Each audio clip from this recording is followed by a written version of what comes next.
Assalomu alaykum bizni kuzatayotganlar, bizga like bosayotganlar, bizga komentar yozayotganlar. Sizlar bilan sinfdan efirga podkastining 5-sonida görüşüp turganimizdan bag'oyatda xursandmiz. Bugungi mehmonimiz 11-E sinf o'quvchisi Farhod va Nafosat bo'ladi. Xush kelibsan Nafosat. Rahmat ustoz taklif uchun. Sen bilan podkastda görüşüp turganimdan haqiqatan xursandman. Nafosatni men hurmat etaman. Buni sababi bor, sababi o'zgacha fikrli edi. Ya'ni kreativ g'oyalar, yana fikrlardan global fikrlashga harakat etadi. Bugun sen bilan ajoyib mavzularda suhbat quramiz deb o'ylayman. Birinchi sana savolim bor edi meni.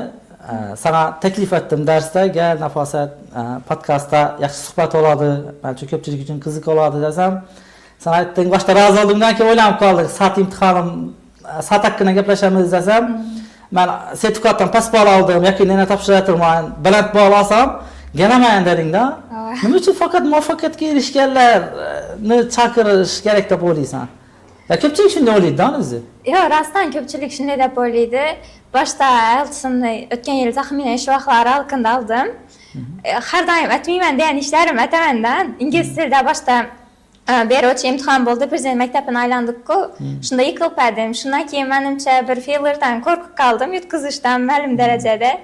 Keyin bosib o'qidim. Boshda grammatika, keyin ingliz tili, asosiy IELTS o'zi bo'ldi. Martda 7,5 oldim. 8 kitmadim. Budim yomon ta'sir etmadi vaqtida. Keyin o'tgan yili 25 dekabrda SAT imtihonimni topshirdim. Keyin unda yana o'tizdim. Lekin menimcha hozir avvalgiga qaraganda bitta o'rgandim o'xshaydi. Baribir har kimning hikoyasi yozilgan bo'ladi-ku, usta. Baribir har tarafdan yaxshi nelar bo'ladi, har narsadan ham yomoni ham yaxshisi bo'ladi degandek. Ya'ni o'lib qolmayman, o'tizsam ham degandek tushunib yetdim-da shundan keyin. To'g'ri. Men ham masalan avval sendek o'yladim. Avvalgi podkastda ham aytdim, shu o'qishdan yiqilgan vaqtim 3 yil chiqmayapman-da. 3 oy kecha chiqmayapman. Hamma so'raydi mendan mag'lubiyatimni nanda. Keyin katta bo'lib qarasam, mag'lubiyatlar ham bu zo'r tajriba ekan. O'zi bitta zakovat savol ham bor edi. Inson deydi o'zi qiynalgan davrni, o'zi mag'lubiyatga uchragan davrni eng bir go'zal xotiralar bilan eslaydi ekan. Suhbatni Falastin mavzusini davom ettirsak, sen e'lon etganimda aytdim, global o'ylaydigan, global fikrlaydigan qiz deb aytdim. Sen maktabda, Xorazmda, endi O'zbekiston bo'yicha bilmayman, birinchi bo'lib shu Falastinga yordamda bitta tashabbus ilgari surding. Menimcha bu mablag' ham yig'ildi o'xshaydi, qanchaligini bilmayman u. Birinchi savol, bu mablag'larning yetib bordimi yoki bu ikkinchisi desang ham bo'ladi. Birinchisi nerdan keldi bunday fikr miyangga? YouTube'a girganda har safar Gazada qiynalib turgan aholi, yosh bolalar, suvsizlik, ovqatsizlik va shu qatori ko'p muammolar ko'radim. Endi baribir inson sifatida empatiya qilsayotganingiz bilan ham o'zingiz yordam etib bilmasligingizni hisoblatish bir antikadan. Misol uchun men haftalik ota-onam beradigan puldan yig'nab to'layman degan taqdirda yo'lmasa ulardan ma'lum mablag' olib yordam beraman degan taqdirda kichkina mablag' bo'lib qolishini tushundim. Keyin kalama shu fundraising keldi. Başta atışdan burunchi rostdan chotki qo'rqdim. Hech kim aytmaganman. Ota-onam chiqariydi. Maktabda aytsam, qiz bolasan, hamma narsa buningga bermading ekanlar deb ham o'yladim. Keyin hech kim aytmagandan to'g'ri direktorimiz yana kirdim. Keyin ular zo'r ideya bo'libdi. Yordam beraman, onlayn bo'lsa onlayn, offline bo'lsa offline dedilar. Keyin o'tirdimdan Help for Gaza degan posterlarni uzatib, har klassga kirib e'lon etib chiqdim. Ulara situatsiyani tushuntirish, yordam berishlarini ham talab ham taklif etgan holatda girdim. 15-sentyabrdan 15-oktyabrgacha davom etdi. $32 chiqdi. Endi kutganimizdan sal kamroq bo'lgan taqdirda yo'qdan ko'ra badab Anira degan saytda tashladik keyin. Taxminan $35 2000 litr suv tarqatadi Gaza aholisine deb yoziladi web saytida. Keyin buni tashlagandan keyin endi umid etamanki yetib bordi pullar. Bunu tashlagandan keyin Hasanboy domla kanalga yozib tashlab berdilar. Yana shunday bo'ldi deb ma'lumotlari boshqasi bilan. O'zi nima desam bo'ladi? O'zbekistonda yoshlar bilan maktabda ishlagandan keyin o'quvchilar bilan ko'p so'rashaman. Kamdan global o'ylaydigan, ya'ni o'zini emas, o'zgalarni o'zgalarga yordam qo'lini cho'zadigan. Bu bilan ularni ayblamoqchi emasman. Fakat men o'zi o'qituvchi bo'lishdan maqsadim, o'zim giradigan sinflarga har doim aytaman. yoshlarni faqat o'zi uchun emas, o'zgalar uchun ham nodir yordam etganingda sevinadigan, chin dildan xursand bo'ladigan avlod yetishishini xohlayman. Faqat o'zi nimadir olsa emas, birovlarga yordam bersa nima qiladi? Aytib to'g'rilab xursand bo'ladigan so'zga men qoldi.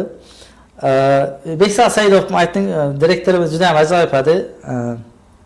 Masalan, men lider dedim Bekzod Saidov haqida.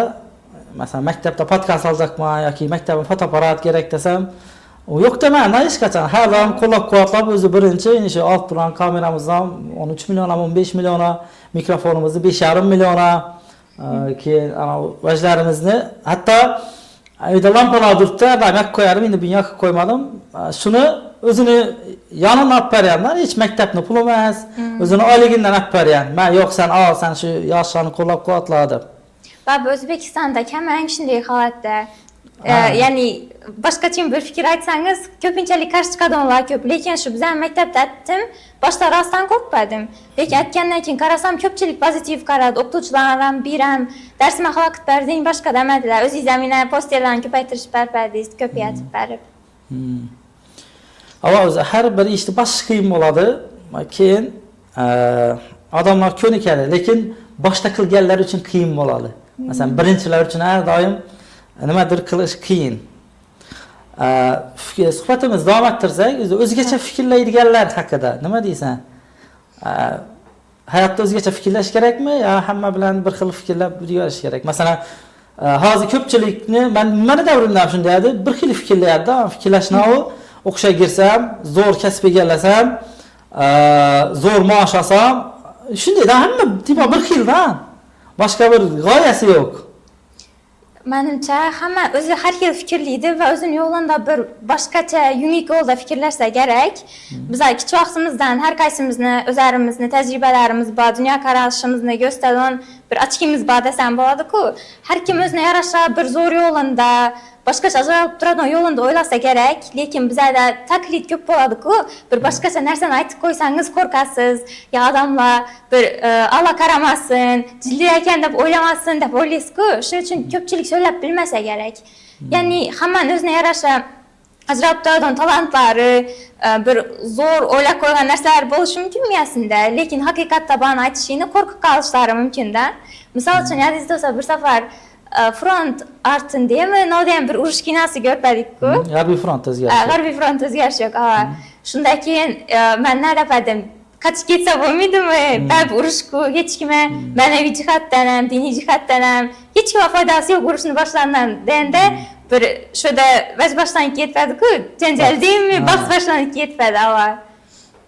Ba'zi beda pozitiv qaralgani bilan ko'p joylarda, ayniqsa o'zbeklarda antika qaralsa kerak, boshqacha o'ylaydiganlardan baribir ham boshqacha o'ylashingiz to'g'ri deb o'ylayman, o'zingizga yarasha. Birinchidan prinsiplaringizda to'g'ri yashaysiz, ikkinchidan endi gap borku, seni o'ylashing, fikrlashing, xaraktering qismatingni hal etadi degan. Shu jihatdan deb o'ylayman-da. Lekin buni bir yomon jihati ham bor, yomon jihati seni dushmanlar paydo bo'ladi. Ya'ni seni tushunmaydigan insonlar sana qarshi bo'lib qolish ehtimoli bor. Shunday bir vaziyat ham bo'lib qoladi-da. Ya'ni seni tushunmaydi maqsadingni, sana dushman bo'ladi. Yani o'zgacha fikrlashni salbiy tomonini aytib turibman-da. Bunday odamlar lekin o'zi so'zlamagani uchun birov yopishmasa kerak menimcha. Bilmadim. Ya'ni dushman yasashga harakat etmaslik kerak. Hech kim dushman emas-ku. O'zgacha fikrlash yoki boshqacha bir g'oya amalga oshirish bu ayb emas-da, ko'pchilik ayb deb o'ylaydi. Masalan, men institutda o'qigan vaqtim, institutda shunday ba'zi ustozlarimiz bo'ladi. Boshqacha o'zgacharoq bir fikr aytsam, darrov takib etib, yo bo'lmasa o'qishdan yiqitishga harakat etib, hayotdan ko'p uchratganman insonlarni. Lekin haqiqatini singdirajak bo'ladi, o'zlari ko'radi. Ya'ni men masalan boshqalar ham haqiqati borligini tan olaman. Masalan, birov so'zlasa, ha, bo'lishi mumkin, lekin men uchun bu deb aytaman va dushmanlik etmayman-da hech kimga.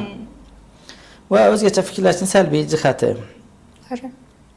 Men shuning uchun o'zimga keladigan sinflari ayniqsa kichikroq sinflardan boshlasa o'rgatishga harakat qilaman. Masalan, bir asarni tahlil etganda uni tanqid etmaymiz. Tahlil etamiz, tanqidiy fikrlaymiz. Ya'ni tanqid bilan tanqidiy fikrlashning o'rtasida farq bor-da. Tanqid etsang faqat yomon jihatini aytasan. Tanqidiy fikrlasang yomon jihat bilan birgalikda uni taklif ham berasan-da. Masalan, bu salbiy jihatlar bor, desak to'g'ri bo'ladi bu deb. Tanqidda faqat yo'q, bu bo'lmaydi. Shunday bo'ladi. Seni fikring xato. Seni fikring xato, absolut shunday gaplar bo'ladi. Yana nimalar haqida so'zlashsak bo'ladi sen bilan? Seni menda savollaring yo'qmi? Ben o'zi kallamda bir ikki savol o'ylab gapadim desam to'g'risi. Birinchi savolim, maktab kreativlikni o'ldiradimi sizningcha? Buni o'zi avval raqam bir muhokama etdik yodingiz bo'lsa. Maktab kreativlikni o'ldiradimi? Juda ham dolzarb, qiyin savol, murakkab savol. Bitta karikatura ko'rpadim.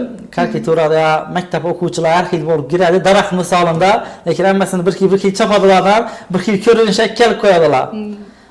Men harakat etaman o'zim hayotimda kreativlikni o'ldirmaslikka. Endi o'zimni fanim ham shuna yakroq bo'lganligi uchun ijodkorlik bo'lishi kerak-da. O'zi men bolalarga aytaman har doim. Bundan keyin hamma diplom oladi. Masalan, matematika diplomi yoki qaysidir sohaning diplomini oladi. Lekin ishda muvaffaqiyatga erishishingiz bu kreativligingizga bog'liq. Sizning liderligingizga bog'liq. Masalan, har yil institutni 100 minglab, 500 minglab nimalar bitirib turibdi-da. Diplomi bor, lekin ish 500 mingta ish yo'q bizda. Bo'lsa 50 mingta ish bor. Nechta qabul etadilar uni? Albatta kreativligine qarab, zo'rligine qarab, yana bitta holatni aytib bersam sana. O'sha maktabga kirajak vaqtda suhbat oldi bizdan. Testda muvaffaqiyatli o'tganlar uchun suhbat oldi Xiva prezident maktabida. Keyin bizdan suhbatni Xiva prezident Toshkent prezident maktabida ishlaydigan ona tili adabiyot o'qituvchisi bor, Zulfiya Rashidova degan. Telegramda shunchaki degan kanalim bor, qiziqqanlar kirib ko'rishi mumkin. O'sha savol berib o'tiribdi-da. Masalan, savol berdi bizlarga. O'quvchilar uchun yozma, ya'ni xatni chiroyli bo'lishi yoki yozma savodxonlik qay darajada muhim bugungi dunyoda. Keyin men oxirroqda o'tirib edim. Hammadan bir savol keltirdi. 10 odam, 8 odam o'tiribmiz. Masalan, birovlar 10 baliqda baholang dedi. Birovlar 8, 7, 6 dedi, men 3 dedim. Yoki masalan, yana savol berib turibdi. Nima deb? Maktabda kasblaringizga qanday yordam beryapsiz? Hamma aytibdi, bu ishni aytganman, bu ishni aytganman, balki qilgandir, balki qilmagandir. Menga aytdim, men hali 1 yil oldi ishga kirganim, hech yordam bermayapman. Ya'ni boshqalar nima desam, o'zgacharog'ini aytishga harakat etdim. Bu menga yordam berdi deb o'ylayman. Chunki men shu maktabga ikkinchi bo'lib o'tganman, birinchi matematik Jamshid ustoz o'tgan, yuqori bol bilan suhbatdan, testdan emas, suhbatdan. Ikkinchi men o'tganman. Bular kreativlik sababdan o'ylayman. O'quvchilarimdan xohladim, o'zi maktabni o'zi kreativlikni o'ldirmasligi kerak. Ya'ni hamma narsa bir xil bo'lmasligi kerak. O'ziga darslar ham qiziqarli bo'lishi kerak. Masalan, menga ba'zan ayniqsa o'tgan yillar bisi bo'lar keladi. 8-sinf ona tili darsi o'zgarmaydi, o'zgarmaydi, bu yil o'zgardi. Shu darajada kreativ emas, zamondan qolib ketgan ona tili darsi bir chorak deyarli insho mavzusini o'tamiz. Lekin real hayotda hech kim insho so'ramaydi. Masalan, sertifikatga girsang ham hamma essiy so'raydi. Men shuni olmayadimdan boshqa topshiriqlarni berardim. Kitob o'qish yoki bir intervyu uzatish, kreativroq. Proyekt orqali har safar bir kreativ etib kelinglar, bo'lmasa olmayman dedingiz-ku. Ham she'r yozayotganda ham har doim o'qib beringlar, yurak yetib borsin, yodlashingiz kerakmiydi bizlarga dedingiz. Shu yodlashni ham juda yomon ko'raman. Nima desam bo'ladi? Institutda o'qib yurganimda Gustav Le Bon'ni Ammo psixologiyasi degan kitobni o'qib qolganman. 100 yil burun yozilgan, o'sha kitobda yozib qo'yibdi. Rasvo ta'lim qanday bo'ladi desa, bu yodlash asos sanadi. Unda faqat yodlaysan, aytib berasan. Bu bo'lmaydi-da? Evet. Shu. Maktab kreativlikni o'ldirmasligi kerak. Qo'shilaman. Va yoshlarni nima desam bo'ladi? Eshita olishi kerak. Faqat ikki tomondan bo'ladi bu. Ya'ni o'zbek yoshlari ham bir narsani tushunishi kerak. Men o'zim kiradigan kichkina sinflardan boshlab o'rgatishga harakat etaman. Ular aytaman-da, masalan, Yevropada kinolarni ko'ransizlar, darslarda, masalan, maktabda ular so'rab, Mr. Jones falan narsa nima desa, do'stim mana bunaqa qara do'stona o'qituvchi bilan o'quvchi so'rashadi ha. Buni ikki xil sababi bor. Masalan, Yevropalik o'qituvchi rozi, endi bizlar maktab yaxshiroq, oddiyroq maktab olib qo'yib qo'ysang, ham jilli bo'lib ketadi. Chunki bizlarning yoshlar fikr bilan gapning farqini bilmaydi. Sinfda fikrlashish kerak-da, fikr aytish kerak, fikrning dalili bo'ladi. Shunchaki og'zingga gapni gaplashib o'tirsang, bu hech kim yoqmaydi. O'sha Yevropada eng zo'r ustoz ham yoqmaydi bu. Dars qachon zo'r bo'ladi, maktab qachon kreativ bo'ladi? Ikki taraf kreativ bo'lsa. Ya'ni o'quvchilardan g'oyalari bo'lsa, o'qituvchilardan bo'lsa, bir-birini ilhomlantirib turadilar bular. Bir tarafdan bo'lmaydi. Masalan, bir sinfga girdim men, maktabimizda qaysi sinfga aytib o'tiribman, kreativlik yo'q, tamam, bir narsa aytsang, ataslari kelmaydi, nima desam bo'ladi. Simpatiya bildirmaydilar. Lekin meni 8-B'dan sinfim bor yoki kichikroq sinflarim bor. Men ularga nima aytsam, "Yo'q ustoz, aytamiz, boshqacharoq aytsak bo'lmaymi? Ustoz, buni ko'rsak bo'lmaymi?" deb menga g'oya berishni boshlaydilar. Yurakni o'tyanib turadi. Ha, ular menga g'oya beradiki, men yanada harakat etaman. Zo'rroq bo'lishni harakat etaman-da. Shu kreativlik. Keyin yana bir savol aytdim. Bizlar hozir yoshlarda baribir doimiy transformatsiyadan o'tib turibmiz, doimiy o'zgarishdamiz, o'zlarimizni anglashga harakat etib turibmiz, eng yaxshi versiyamizni yaratish yo'lida. Shunda bizning fikrlashimizda nechikdir bir xato bor bo'lsa, nima deb o'ylaysiz shunday, agarda shunday narsa bo'lsa-da? Nima desam ekan? Qiyin savol berding. Yoshlar, men har doim bir gapni aytaman, shu Askar Muxtorning Chinorda romanini o'qiganman. Abituriyent vaqti. O'sha gapni o'zim takrorlab turayman. O'zi uchun yashagan o'likdir, o'zgalar uchun yashagan mangu tirikdir degan jumla borda. Ammo hozirgi yoshlarning ko'pchiligi bir narsada xato aytadi. Men o'zimga sinflarga ko'p aytaman. Masalan, bitiruvchilar hammasi o'qishga girsam deydi. Falon vajni egallasam deydi. Dunyo qarashini aytib turibman. Maqsadini aytib turganim yo'q. Maqsadi to'g'ri, dunyo qarashi xato. Men o'quvchilarga o'rgataman, o'zim uchun demanglar. O'zim uchun demanglar, o'zgalar uchun yashanglar. Masalan, otam uchun, anam uchun. Qachon sizning ota-onangiz brilliant taqadi, qachon Yevropalarga sayohat qiladi, qachon Makka, Madinaga boradi. Ya'ni inson o'zi uchun harakat etsa, yarim yo'lda qolib ketish ehtimoli bor. O'zi yaxshi ko'radigan insonlar uchun harakat etsa, uzoqroqqa boradi. Shu. Ya'ni men yoshlarga maslahat beraman, o'zingiz uchun emas, siz uchun yaqin bo'lgan, siz uchun jon kuydirib turgan insonlarni baxtli qilish uchun. O'zgalar baxtli bo'lsa, siz ham baxtli bo'lasiz-da. Faqat inson o'zi baxtli bo'lib bilmaydi. Qachon baxtli bo'ladi inson? Masalan, men hozir qachon baxtli bo'laman? Oxirgi marta oqshom baxtli bo'ldim. Qizim do'lan kunida kichkina 1 yoshar qizim ko'shab berdim birinchi marta. U so'ndi. Ya'ni uni baxti meni baxtimda. Shunday bo'lishi kerak. Boshqalarning baxti etishsin, yanada baxt etading shunda. O'zi hamma shunday bo'lishini xohladim men. Ya'ni o'zim deb emas, yaqinlari uchun harakat etsa, ham ko'proq muvaffaqiyat erishadi deb o'ylayman hayotda. To'g'ri. Yana nima gaplar? Keyin bir savolim bor edi, yodimdan chiqib ketdi doğrusu. Ya'ni kitob o'qish bo'yicha edi. Yana shu yaqin arada Dostoyevskiylar, Silvia Plath, Dazay o'xshash, keyin Franz Kafka ham shu qatorda. Shunga o'xshash nalar bilan yozuvchilar bilan o'smirladim, shular birlik yetdidan, shular yopishib olganlar, men shunday eslatdim. Keyin ularni o'z biografiyalarini o'qib ko'rasiz, boshqasini ko'rasiz. Hammasida bechoralik mindseti bordan, faqat o'zlarini jabrdiyda deb o'ylaydilar. Keyin hayot ulardan beshafqatli deb o'ylagan shu avtorlar, meni fikrimcha to'g'risi. Nani Dostoyevskiyni Jinoyat va jazoni o'qib ko'rdim. 80 betlarni o'tarmadim. O'zingiz ham har safar aytasiz-ku, oxirgacha borib bilmayman. Oxirgacha bormadim lekin. Ko'rik silqqan narsalarni aytadilar-dan. Shu keyin o'smirlar unga birlikka tuttirdidan. O'zini jonini qasdatgan, suiqasd bo'lgan narsalar ham ko'paydi. Misol uchun Dazay degan yozuvchi cho'kib o'lgan adashmasam. Silvia Plath kallasini pechga tiqib qo'ygan. Shu narsani fikringizni chiqdan. Shu sen o'ylab turgan savolni men ham yosh vaqtim nasmaganda institutda birinchi kurs vaqtim hayolim olgan. Keyin meni bir rektorim bo'lgan Bayram Atamurodovdan juda ham bir demokrat odam, hozir Qoraqalpoq Respublikasini Jo'xori Kengash ishida adashmasam, juda ham bir demokrat odam edi-da. Bir kun shu yana girdimda savollarim ko'p edi adabiyotshunaslikka doir. Aytdim, men bir adabiyotshunaslarni chaqirib bersangiz, Toshkentdan bizlar ham ko'rsak deb, keyin bizlarni chaqirib berdi. Shu vaqtda Ulug'bek Hamdam yozuvchi bor, juda ham zo'r yozuvchi, Muvozanat, Sabo Samandar degan romanlari bor. Bizlardan adabiyotshunos. Shundan so'radim, sen aytgan savolni aynan so'radim. Nima deb o'ylaysiz? Masalan, men shu vaqtda o'qib bilmayman. Dostoyevskiy 120-betda anavni tayyormayapman. Men o'qisam o'qib bilmay turibman desam, u aytdi, "Hozir o'qima" dedi. Men dedi, ko'p o'quvchilarim bor dedi. Biz Dostoyevskiy dedi, pessimistik fikrda yozadi dedi. Uni o'qigan odam tushkunlikka tushib qoladi, hayotdan umidini uzib qoladi.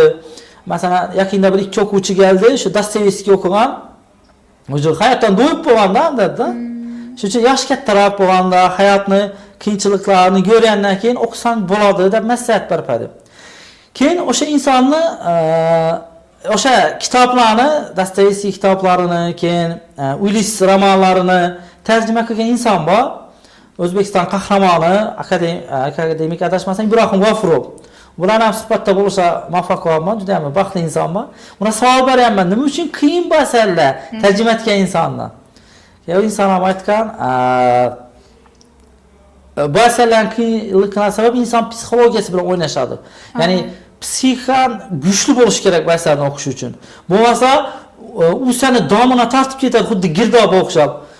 Masalan, kitobni ichine sen girib ketasan, kitob seni iching emas. Ya'ni o'zing ham shu qahramondek yashab boshlaysan, deydi. Dostoyevskiy pessimist, kayfiyatdagi kuchli yozuvchi. Depressiya tushishni, qiziqishni, zo'r narsaga yetkazib. O'zi ko'p yozuvchilar bor. Masalan, nima ham bor? Evrilish kimniki edi? Kafka. Masalan, Kafkaning eng mashhur romani Jarayon. Bu aytgan chiqarmanglar mana asarlarim umuman. Adam o'qimasin-da, o'zini jonni qist etgan yaxshi o'g'an. Lekin jo'rasi chiqarib bergan, hozir dunyodagi modernist asarlar eng zo'ri. Lekin uni o'qigan odam tushlikka tushib qoladi. O'zlari ham kendi boshqalarni bildirib yuribdilar endi. Ular qahramon ko'psi. Shu. Ham hozir kunda nima trendga chiqdi O'zbekistonda? Kitob, axir necha kitobni o'qib turibsan, masalan?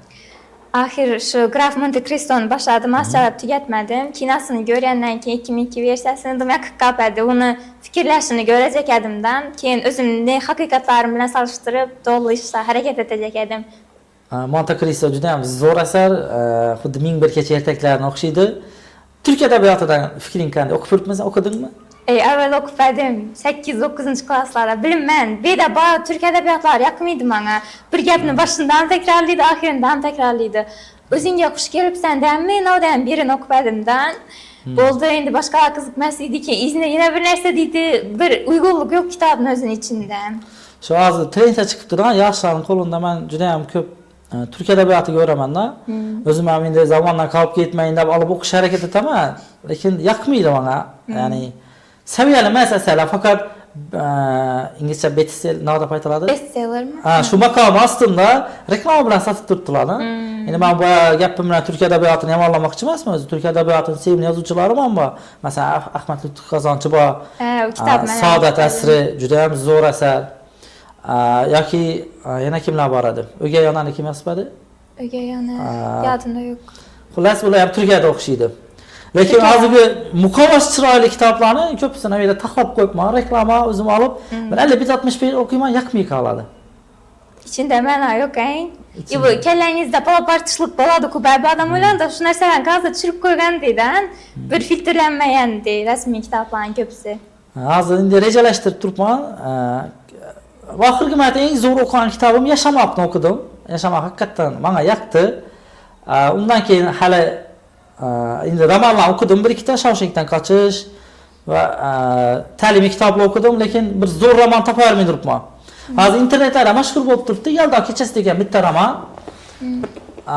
O'tgan kunlar davomi sifatida reklama etib turibdilar. Endi bilmayman, ochiq o'qib ko'rmadim, kattaroq kitob ekan. Keyin Nazar Eshankul degan bitta yozuvchi bor, o'shani Girdob degan kitob ham mashhur bo'lib turibdi. O'qish tavsiya etib turibdilar. Lekin hozir men juda ham qiynalib turibman. Kitob o'zimga topish, o'zim nima desam bo'ladi. Kitob ko'p, lekin insonning qalbidagi, yuragidagi savollarga javob beradigan yoki undagi qaysidir bir hissatlarni uyg'otadigan kitob topa olmayapman. Ham ko'p kitoblarda savolingizga javob bermay, ko'proq kellangizga savol ko'rsattirdi, hozir o'qisangizdan. O'zingizni eng yaxshi ko'rgan kitobingiz nima va nechun? Eng yaxshi ko'rgan. Moralniy jihatdan, o'zi ko'p jihatdan olib qaraganda. Menimcha eng yaxshi ko'rgan kitobim bu Johann Wolfgang Goetheni Faust asari. Bu asarni juda ham yaxshi ko'raman. Balki qiyinchilikka uchraganimdir. O'zgacha fikrlashda men ham bir daqiqa ketaylik. Bizning institutda bir Nukusdagi pedagogika institutida yosh katta professor zo'r o'qituvchimiz bor edi. Hamma qo'rqardi undan. Karimboy Quronboyev degan. Ustozni metodikasi bor edi. Har semestrda bitta har kim o'zining bir kitobi bo'ladi, daftarini tahlil etadi. Keyin odamlar ikki xil kitob tanlaydilar, student odatda. Yoki mashhur romanlarni tanlaydilar, o'zining ishonchi bo'lsa, chunki mashhur romanlarni ustoz hammasini o'qigan, miridan sirigacha biladi. Sen azgilab so'raydi, sujet nav, kompozitsiya nav, badiiy detal nav. Ikkinchi nimasi, ustoz o'qimagan kitoblarni tahlilga harakat etadilar. Ya'ni aldash uchun-da. Ustoz o'qimagan, endi taxminan savol beradi. Ular yolg'on gapirsa ham o'tishi mumkin, chunki ustoz o'qib ko'rgan-ku. Zamonaviy romanlar yoki saviyasi past romanlar.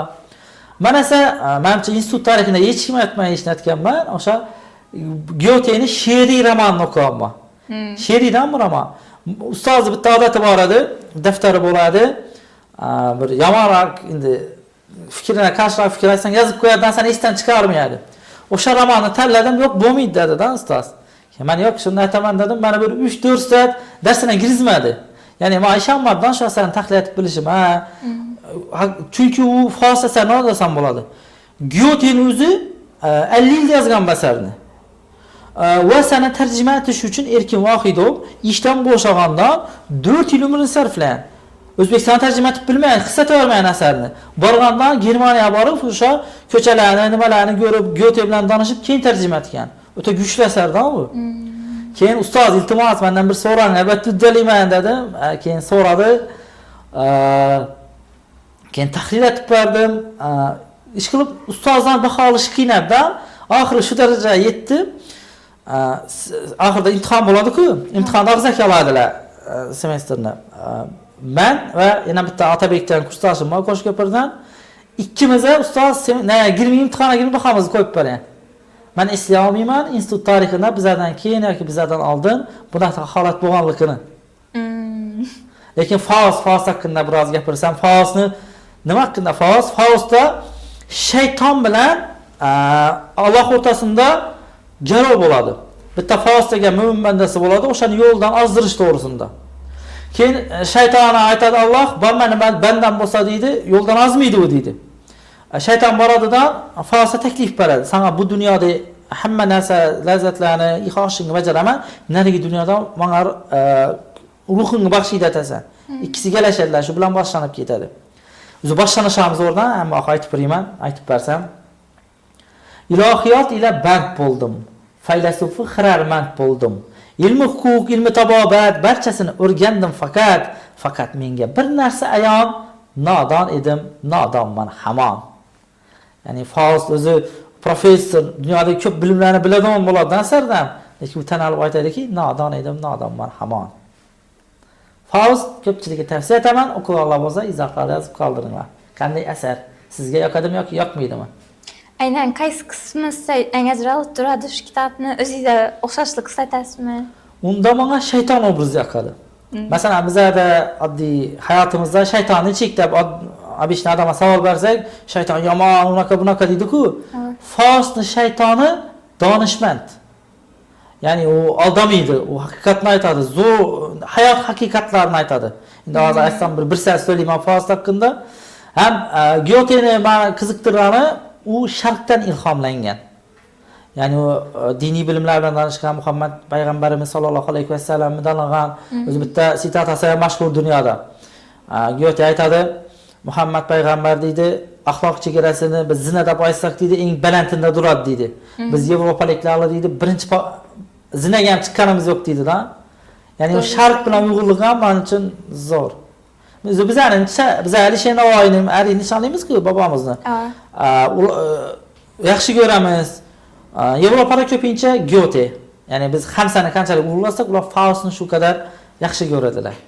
Ya'ni shunda Xo'shro'y Go'snadan yolg'onni aytib, haqiqatni aytgani uchun shayton obrazi yoqadi saviyada, to'g'rimi? U hayot haqiqat. Hozir bitta jumlasi esimga kelmay qoldi, zo'r gap bor edi. Xullas, ma'nosini aytib beraman, jumla esimdan chiqib qoldi. Inson deydi o'zini deydi mukammal deb biladi har doim deydi. Lekin men deydi shayton bo'lsam ham deydi, qisma ekanligimni bilaman deydi. Ya'ni qachonda Alloh yana borib deydi, javob berishimni his etaman, lekin inson bilmaydi shuni deydi. Mana zo'r gaplar aytadidan shunday. Lekin men o'ylantirib qoldi. Har doim biz o'qiydigan hikoyalarda shayton o'zini ustun ko'radi-ku, lekin men Allohdan yaratilganman degan deyapti. Aha, bu jihatdan bir-birine qarshılık etmaydirmi? Yo'q, o'zi nima desam bo'ladi? Haqiqiy na ustun ko'ramandan yerlar bor, bu boshidan o'zi nima desam? Diniy qarashlarimiz eng boshi bu. Uni o'rtasi, oxiri, umuman bizda bir masalan mana shu nima desam, maket desam boshini ko'ramiz, u to'liq ko'rmaymiz. Diniy qarashlardan shaytonning ijobiy jihatlari ham bor. Sen adam bo'la. O'zlari bo'larga bo'ldi. Bo'ldi akillaymiz. Bo'ldi? Xo'shlashib beramiz shu bilan tamom. Menimcha suhbatimiz ham yakunlanib qoldi.